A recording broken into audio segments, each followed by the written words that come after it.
I do want to end on a positive note, however. People are waking up. People are getting angry. People who used to be apathetic and ignorant of their rights and their constitution and the way governments work and the way money works are awakening. And as Howard Beale from the movie Network said, people are getting mad as hell and they're simply not going to take it anymore. Fine. What can we do? Anyone listening to this who agrees with what I have to say, run for office. Run for office, run for office, run for office.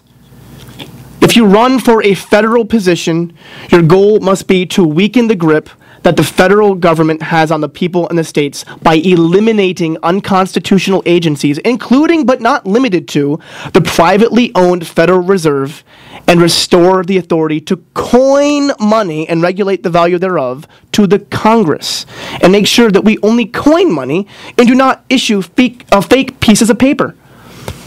We need to return the power that the federal government has usurped to the sovereign states, and we can only do this by being elected to Washington, D.C. We need to end our foreign wars and close our bases and secure our own border. We need to stop meddling in other nations' affairs. We need to return to that idea that George Washington gave us all those years ago: peaceful commerce and trade with all, entangling alliances with none. We are not heeding their advice. It costs us money, it costs us lives, and it's time to put a stop to it. We also need to repeal laws like the healthcare bill that requires people to purchase insurance, the Patriot Act, the John Warner Defense Act, the Military Commissions Act, all of it.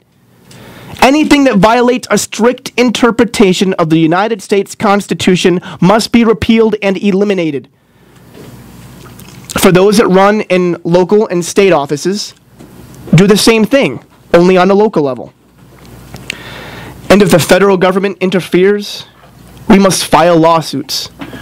We must sue, we must sue, we must sue. They do it to us all the time. They sue Arizona for enforcing the law. It's time for us to start suing them for violating our human rights and our state's rights. We also need to elect a state legislature, a governor, and an attorney general who is willing to say enough is enough to the feds. And one by one, we can take back our money, our rights, our state's power, and take back our freedoms. It's not going to take a short time. It's not going to be within one elected cycle. It took them 100 years to get where they are right now. It has taken over 100 years for the federal government to get where it is today. So the fight will not be easy, but it's the only choice we have. We're already living in tyranny. There's nowhere else to go but towards liberty.